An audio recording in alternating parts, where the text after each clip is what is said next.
Welcome to Indus Special. I'm Ejaz Haider. War was once considered the final argument of kings. Louis XIV of France had the phrase Ultima Ratio Regum, which literally means the final argument of kings, engraved on his cannons. That changed with the advent of nuclear weapons. As one scholar, Philip Windsor, put it, the Ultima Ratio was now the avoidance of strategic nuclear exchange. But as Windsor and other scholars have pointed out, since nuclear weapons came into play, within that, as in the nuclear context, war was still a resort of policy. That was what preoccupied strategic thinkers, how to fight and win a war without risking escalation and a nuclear exchange.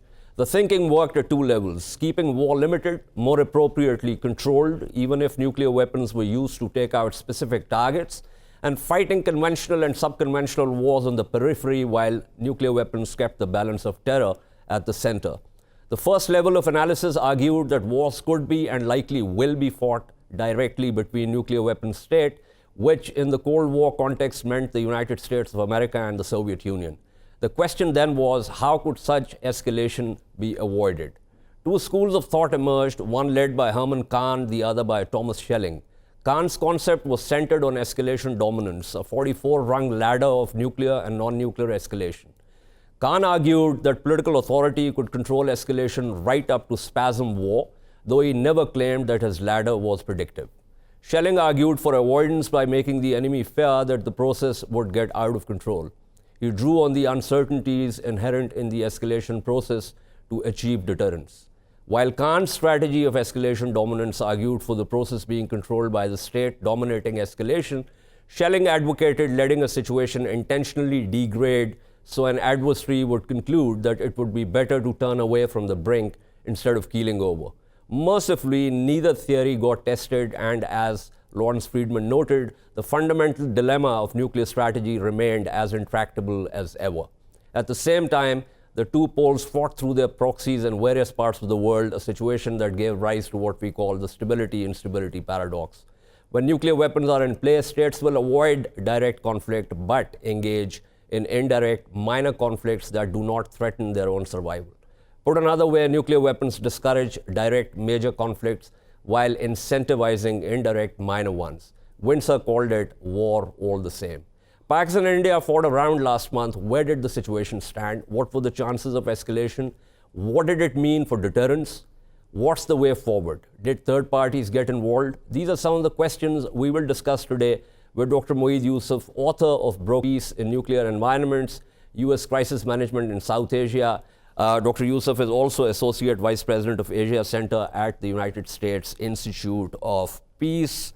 Mueed, thank you for being on the program. The reason for a rather long introduction was to set essentially the stage for what we are going to discuss. So when you came up, and we are going to divide the discussion in two parts. One, starting with what you said in your book, and then leading from there to see whether your theory, your model got tested this time and to what extent.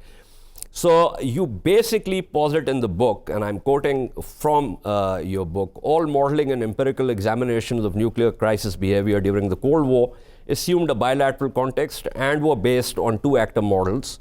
The regional nuclear context is fundamentally different because regional nuclear states involved in a crisis must operate in a unipolar world and contend with the preferences of the unipole and other strong states.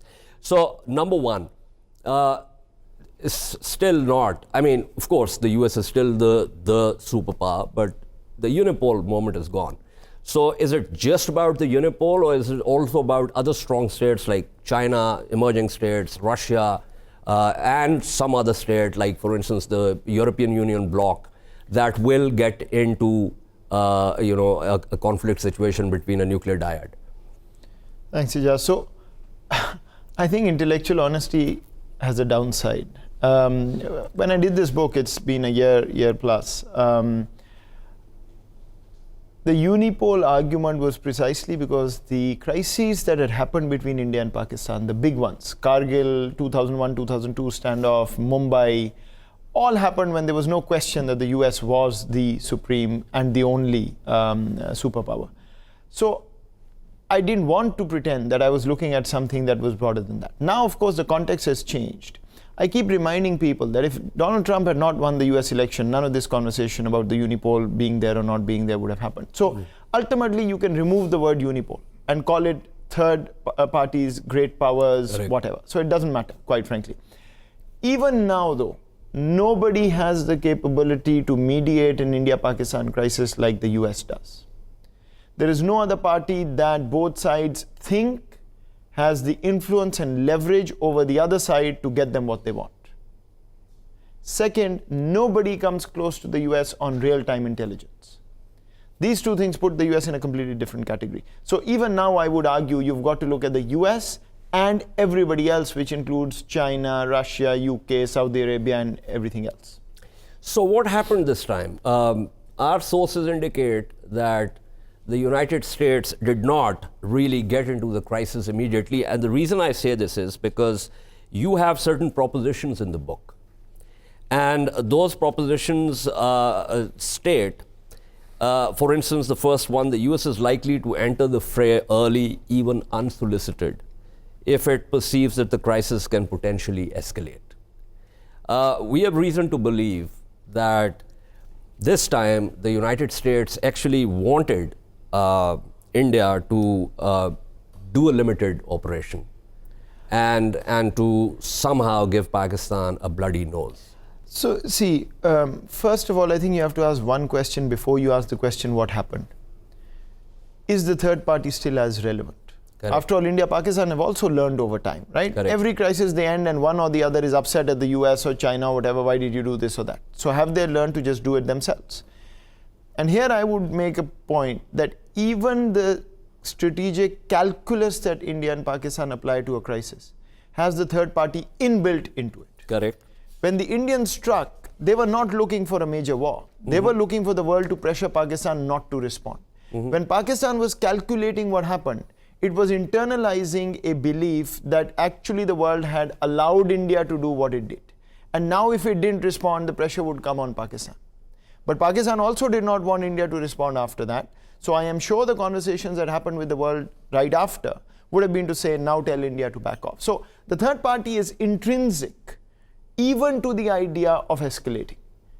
And this is new. This never used to happen between the US and the Soviet Union. There wasn't any third party to do that. Absolutely.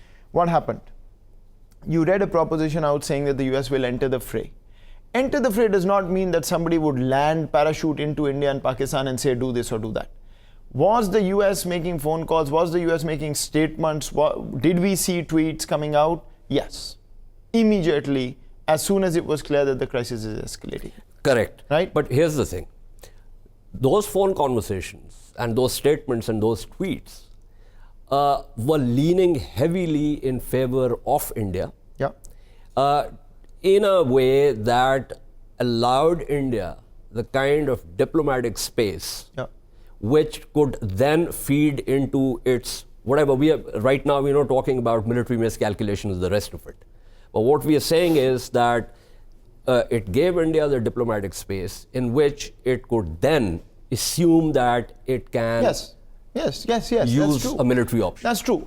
So see, I quote in my book that in the Mumbai crisis, if you remember, you actually were one of my sources about a conversation that Senator McCain, the late Senator McCain, had at the time asking people in Pakistan what would happen if the Indians did a symbolic strike, right? So this conversation is not new. Uri, India actually struck and talked to the US and said, we're not going to do anything more, please tell Pakistan to, not do anything. Now, they exaggerated grossly what had happened, which is the case this time too. So in some ways, the playbook has played out identically. But I think you've got to distinguish between somebody wanting something done and looking the other way, hoping that it doesn't have to make that call. And I think it was the latter in this case for the entire world, by the way, right?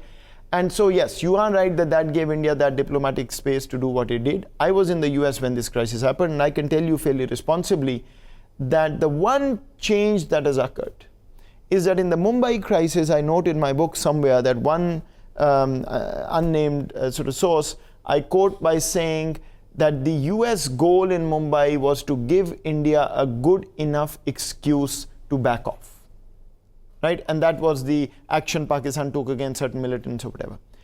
In this case, it was to say that India is truly the victim and this can't go on forever, and India has a right to let off steam, if you will. And that was publicly stated. I mean, I'm not making this up, right? Because it has the qualitative differences that I find no support for Pakistan in Washington. That doesn't have to do with the strike or no strike, but Afghanistan, the history, you know that. That definitely would have played into the mindset.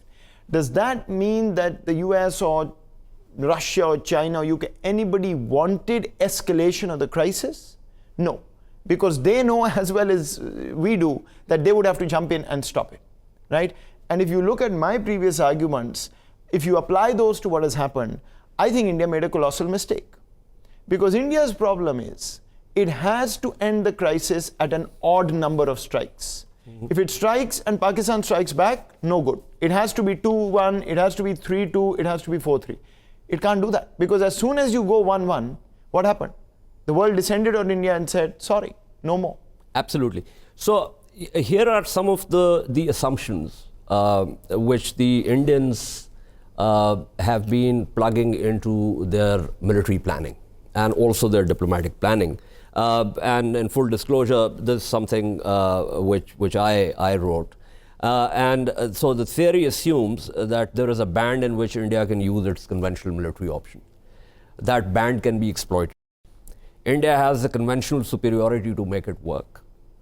If it does so in response to an attack, it can pin on Pakistan. Whether that idea of pinning is right or wrong is a separate discussion. It has enough diplomatic weight to have the world opinion on its side for such a strike. It can make it work through a military surprise which can gain its objectives.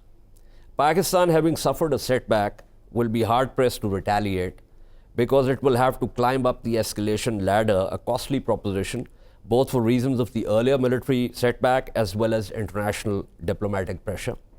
Given India's upper hand, both militarily and diplomatically, Pakistan will choose to not escalate.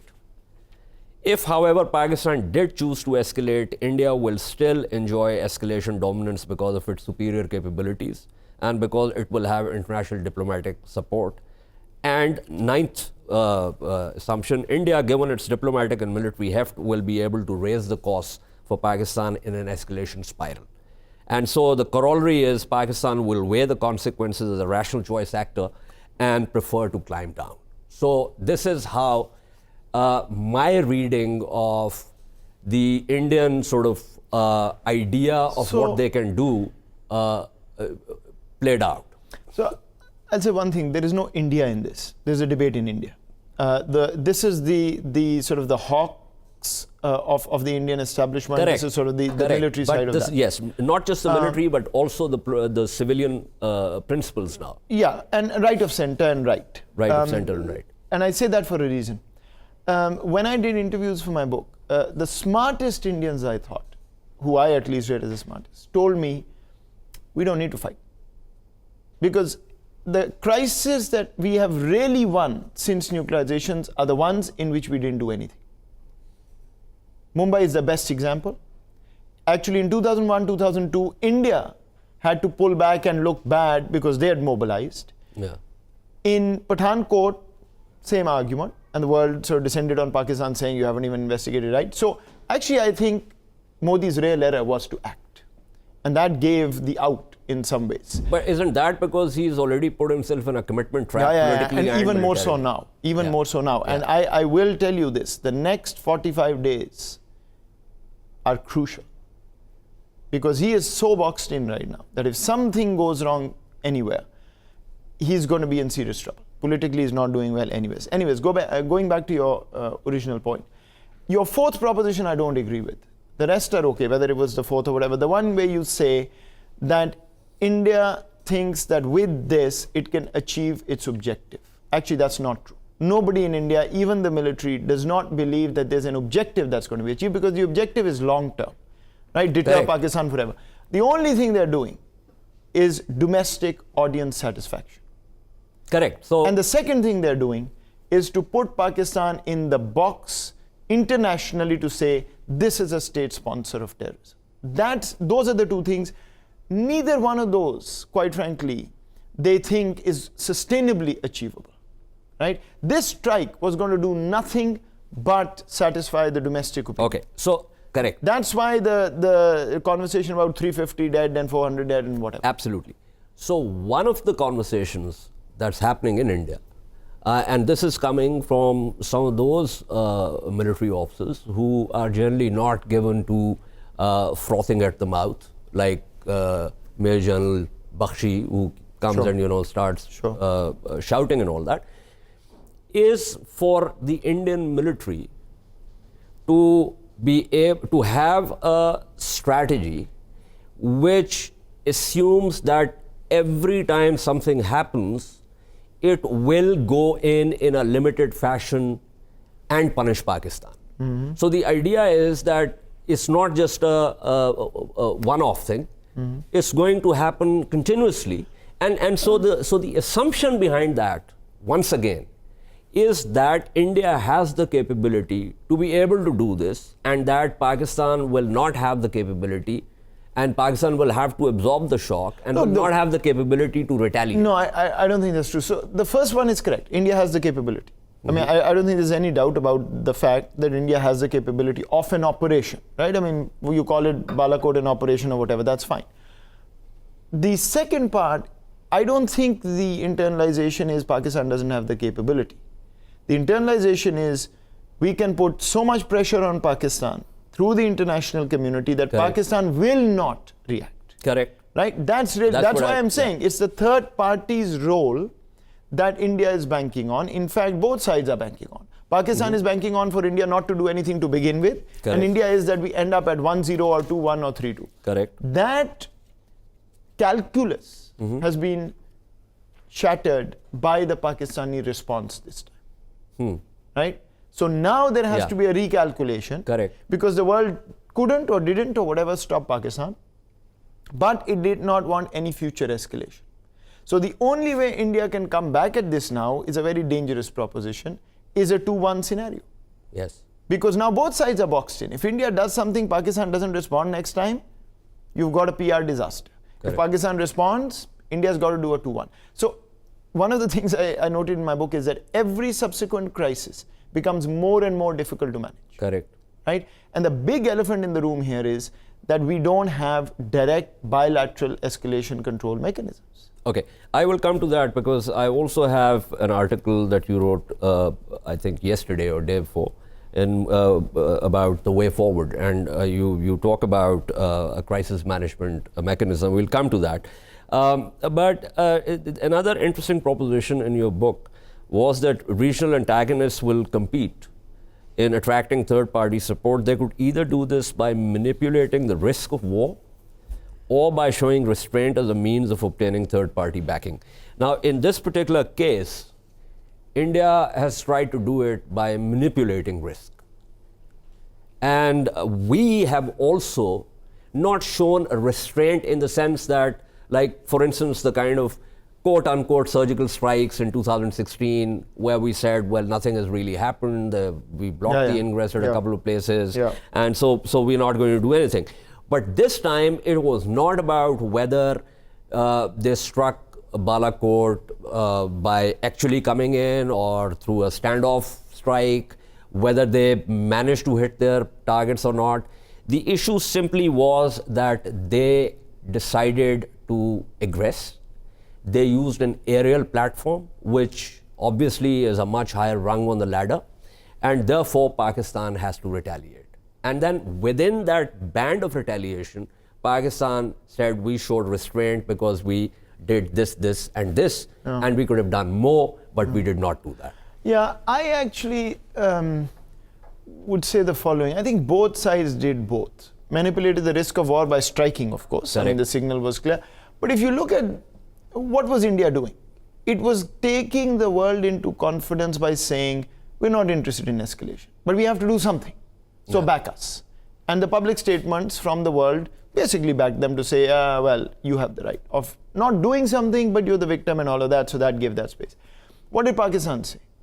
We don't want war, we don't want war, we want peace, don't let India do anything, right? And then there is silence for about 8 to 12 hours, which is the time when Pakistan probably had decided we're going to do it. As soon as Pakistan has done it, the narrative is exactly the same. Don't do it again. We're not doing anything. No, we want peace. No war, no war, no war. This is over. So actually both sides were doing both things. They were signaling to the third party, we want you to do something for us, but we also don't want war. So take it easy, right? So it's in between. But if you look at the targets, look, I mean, this is the interesting paradox here. The Indians struck a fairly barren target, right? We know that. But if they didn't say 350 dead, how would they satisfy the domestic audience?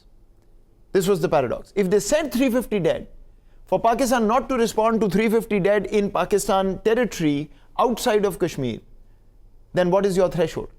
Correct. If Balakot is not the threshold, 400 Pakistanis dead is not the threshold, then what do you do? So you had to respond. So you responded. You responded at equally barren targets. You didn't mean to actually shoot down the plane and bring the pilot home.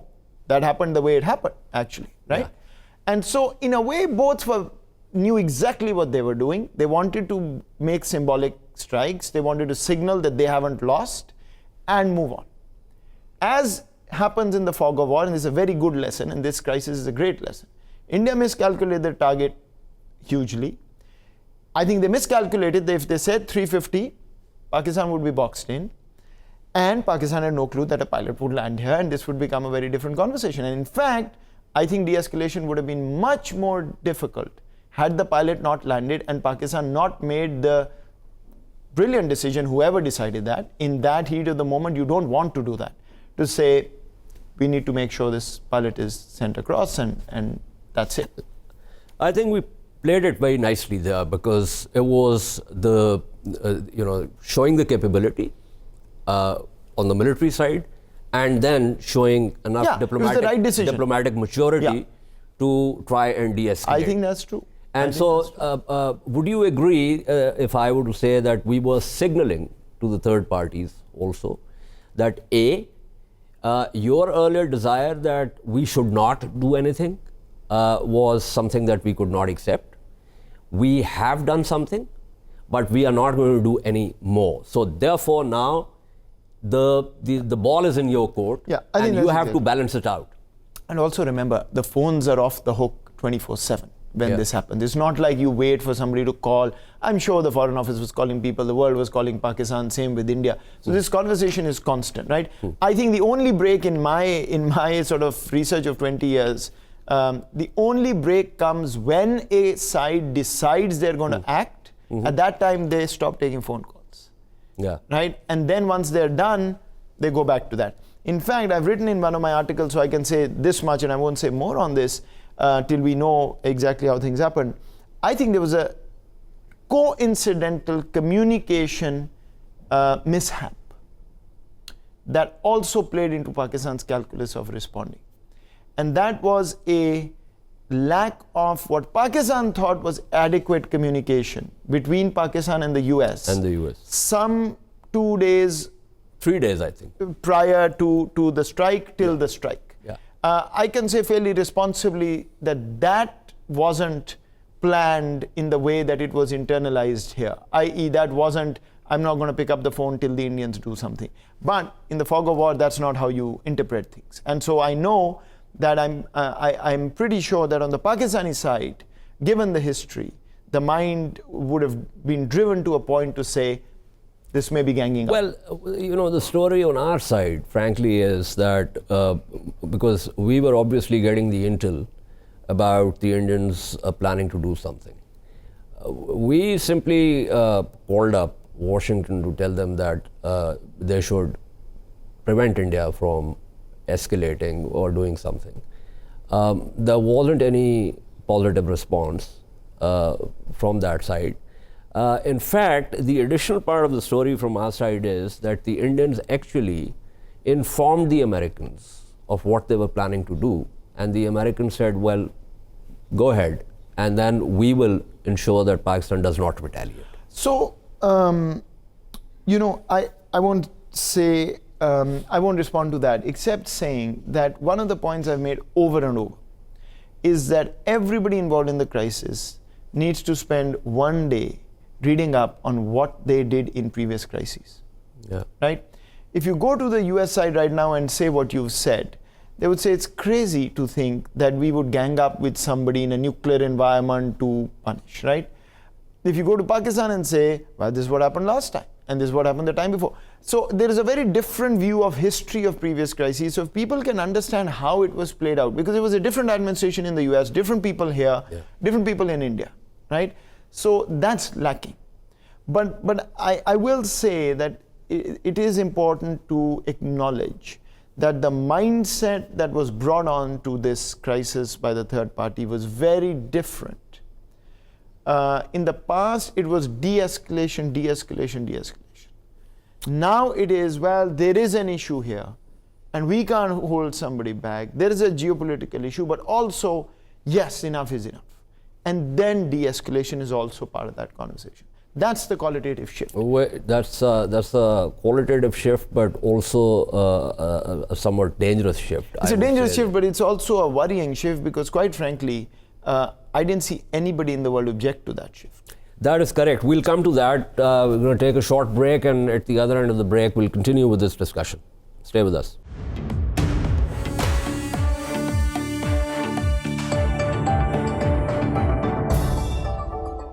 Welcome back to Indus Special. We're discussing the crisis between India and Pakistan, the way forward. We obviously went into discussion of third-party brokering with Dr. Mueed Yousaf, who is still with us, but we also joined by Brigadier Dr. Naeem Salik, who's the author of Learning to Live with the Bomb, and he was also the second director actor at the Strategic Plans Division. Thank you so much, Brigadier Salik, for joining us. I'm just going to read out something from what Mueed has written. I will come back to Mueed, but I would first want to get your take on this. Mueed says, Pulwama showed that there isn't a military option left in South Asia. India's deterrent doesn't work at sub-conventional limited escalation levels. Major war where India has an advantage is both unacceptable to the world and ultimately suicidal.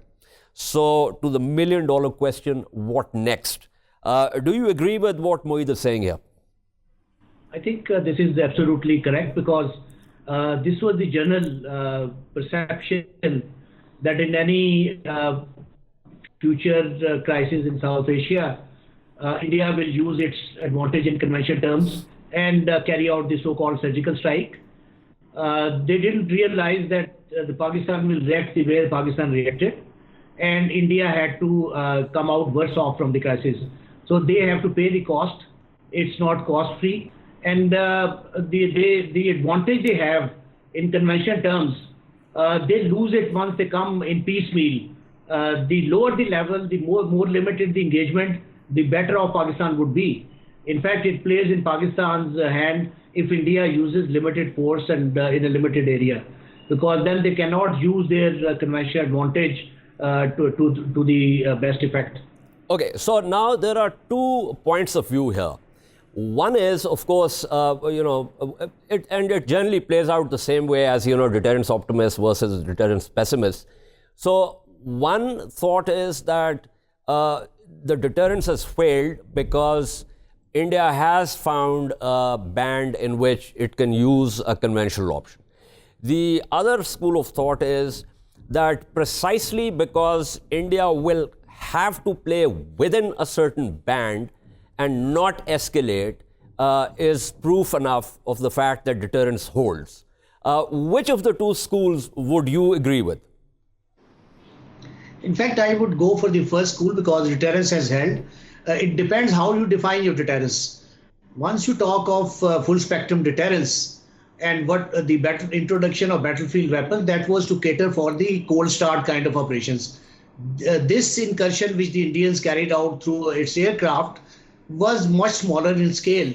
So expecting that Pakistan nuclear weapons of any sort would come into play at this level, that is, I think, asking for too much. So if that is the expectation, that on any the drop of the hat, a single person or a small group crossing over the line of control, or a few shells being hurled across the line of control would bring Pakistan's nuclear weapons into play, I think that is not the case. So this kind of space, which is the band you have talked about, is a very, very narrow band.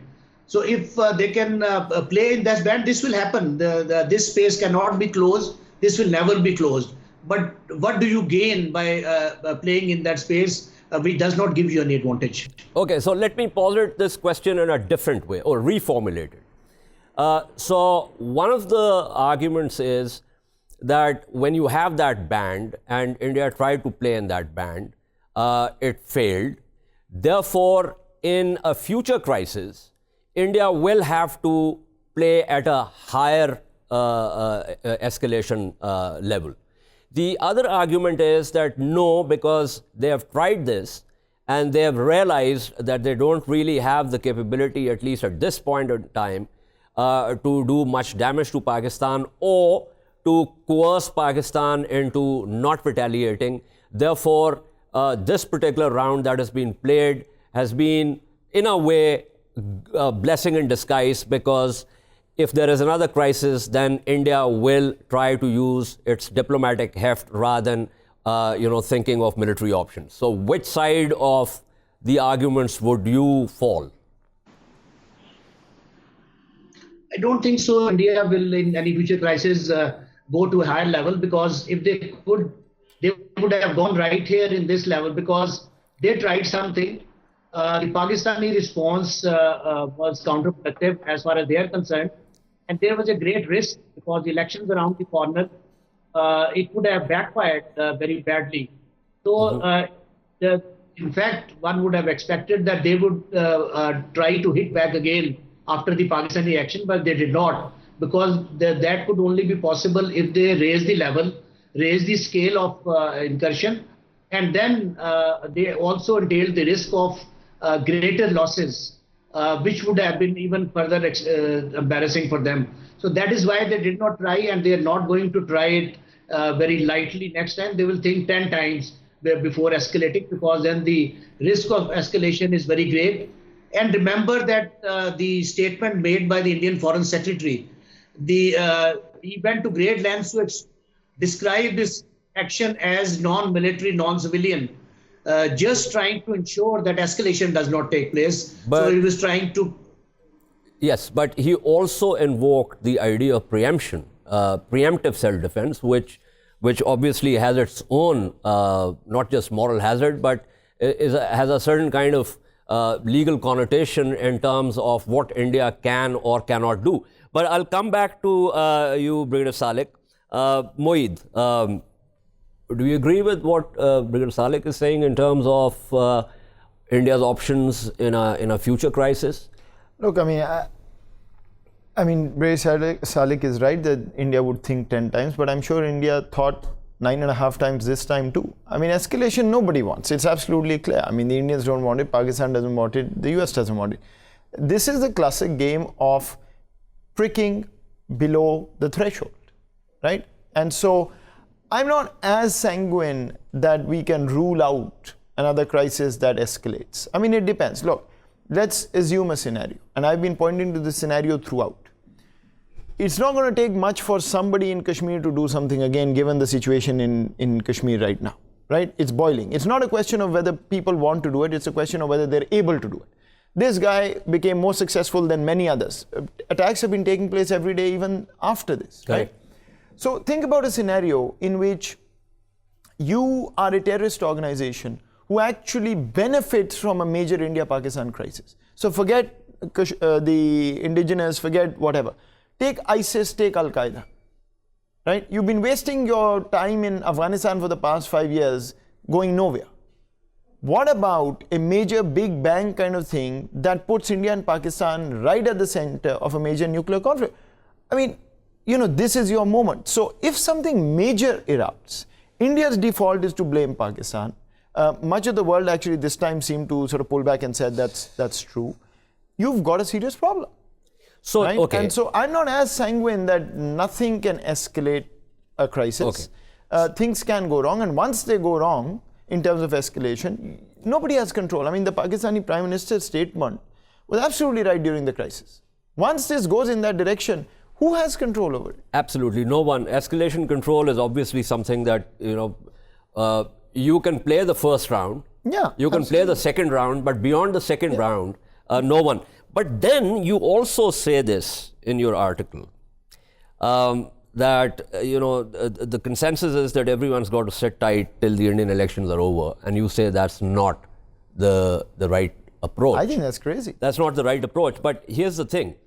If you have an Indian Prime Minister and an Indian government that have boxed themselves in ideologically or for whatever political reasons, who are looking at a tough elections, why would they want to talk to you at any level at this point in time, at least? And, it's another argument whether they would want to talk to you post-elections. But up until the elections, what exactly is it that we can do which will convince the Indians, or convince the Indians through third parties? My argument is actually not convincing anybody. My argument is very simple. Neither India nor Pakistan want another crisis because they'll be stuck. Look, Modi doesn't want another major sort of domestic attack somewhere and then having to deal with what to do, given that his elections are right around the corner, right? Even if he escalates, it's not like he's going to win a crisis and come home and say, look, I've taken care of the problem. So he doesn't want that either. What I'm suggesting is, one, a mechanism, third party probably, where you can share information that may be useful in preventing any other kind of possible trigger. This side, that side, whatever it is. And second, if you have a trigger, how do you ensure that the miscalculations that happened this time do not happen again? Right? Those two are... But we have all the hotlines. No, hotlines are useless because the only time the hotlines... They never work. Yeah. When you need them the most, they don't work. No, but they're set up that way. Hotlines don't work because India, Pakistan don't trust each other. There is evidence in the past of having used hotlines to misinform the other, or so one thought on the other. So they're never going to work. That's why in my book I become very unpopular when I say, look, you got to keep using the US and China and everybody else till you get to a point where the US and Soviet Union were, where they decided we're not going to fight. Right? We're not going to fight in Europe. We're not going to fight in East Asia. The rest is okay. Who cares? So we haven't come to that yet. Until then, hotlines will not work. Okay, so I will have to come back to you on this, because you also then talk about an ad hoc crisis management system. But let me go back to Brigadier Salik. Brigadier Salik, sir, I want to know one thing. This is like day before yesterday, that the Indians have claimed to have tested an ASAT anti-satellite capability. Now, we know that they, technically speaking, they do have that capability. And they probably did this in the run-up to the elections. But what exactly does it constitute for us? When you were at the SPD, was there a sense that at some point we'll probably have to deal with this kind of capability on the Indian side? I think there's nothing much in this capability. Indians have been launching polar state PSLVs and GSLVs from 1990s. Correct. And they have intermediate range missiles, they have ICBM range missiles. Now, if you look at the ranges of these missiles and their apogees, they already passed through space at much higher altitude as compared to this test, which has gone 300 kilometers in space, which means 500 kilometers of the atmosphere, which is 400 kilometers. Whereas both India and Pakistan have missiles much bigger ranges, and roughly speaking, if you have a missile with around 3,000 kilometer range, it goes as high as 1,500 kilometers during its flight. So this is nothing extraordinary. This capability with any missile power like India or Pakistan, the only thing is that you had to synchronize the launch of this missile with the movement of the satellite. Correct. And that satellite they had launched specifically for this purpose. Well, what we're talking about, this capability, is that there's nothing extraordinary about it. Countries like India and Pakistan, which have fielded intermediate range missiles, India has already launched satellites into space. So this is not beyond the realm of their capability. Since China had done it and India wanted to be in the same league, so they have gone there, tested it. As far as Pakistan is concerned, it doesn't really affect Pakistan from their point of view, because we do not have too many satellites moving around in the orbits. We are not a space power in that context. It should be affecting China and other countries.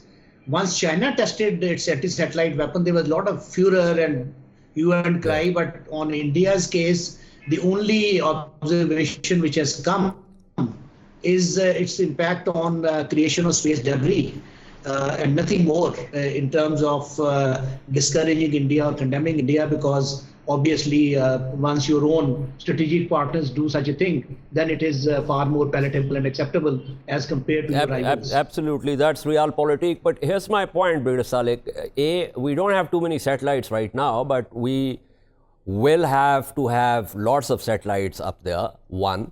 And secondly, in terms of not intention but capability, we do need to have the capability, if we have to at some point knock out the Indian satellites, and they've been putting up lots of satellites up in the space. So do we have the capability to do that? Can we demonstrate that? I think we can develop it without much of effort, but obviously it will have to be demonstrated to be credible. And the only way to discourage India from taking a shot at our satellites whenever they come about is to demonstrate a capability to hit back at their satellites.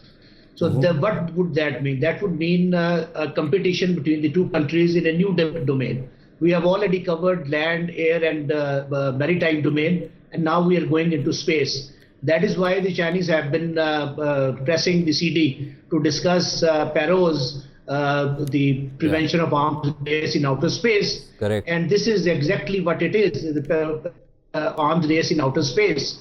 So we are going into a new domain that unfortunately PAROS has not made any headway at the CD. But now I think this test should again shake up people and make them think about it, that there is a need to bring up this issue back on the agenda of the CD and discuss it, because the current space treaty is very ambiguous. Yes. It talks about, it tells countries not to deploy military weapons, particularly those carrying WMDs, on any earthly body or in space. But the missiles do pass through the space, even if they are carrying the WMD warheads or otherwise. So this treaty is silent about it. Similarly, it talks about countries should not create contamination in the space, but it does not clearly specify that it is referring to space debris, which is created by this kind of test. So I think there is need to have a revisit to some of the language of the Outer Space Treaty till we can have a consensus to start negotiations on PAROS. I think there is a provision of reviewing the Outer Space Treaty which should be taken up. Okay, so I think what we need to do is to obviously put diplomatic pressure of the kind of a race that India is planning to start in the subcontinent, but at the same time perhaps begin to work on the capability. Thank you so much, Brigadier Naeem Salik, talking with us. I have to wrap up the program, Mueed, but quickly, you talk about the need for India and Pakistan to agree on immediate, even if ad hoc crisis management protocols and in case tensions rise again. But when we started talking about hotlines, you said there's a lot of misinformation and therefore we have to go through the third party. So how do you square that up with this? Ad hoc through the third party. Ad hoc through the third party. Ad hoc through the third party, which has quite frankly been the case, and second back channel, which also would have to be set up by the third party. You just can't escape it. And this is, quite frankly, if you're ending the program, let me end on a somber note. the real challenge is diplomatic. Yes. Right? You can celebrate the crisis ending the way it ended now in Pakistan. No question Modi actually, it did not work out for him. The question is the long-term one. Yes. The world has moved from de-escalation to saying, actually, somebody has a right, and then de-escalation. And the trend is going in that direction. That's where all the conversation comes back. It's diplomatic. Militarily, I think India really has no option. In fact, as I told you, the smartest Indians knew that anytime India acts, it's going to have mud on its face. So that to me is not the issue here. The issue is the larger diplomatic and it's tied to everything else we talk in this country. And the trend. Thank you so much, Dr. Mueed Yousaf. We were talking about crisis management in South Asia, of course, with reference to the 1.5 round, or call it 2 rounds, military rounds that were played between India and Pakistan. That's all for today. We shall see you tomorrow. Until then, it's goodbye.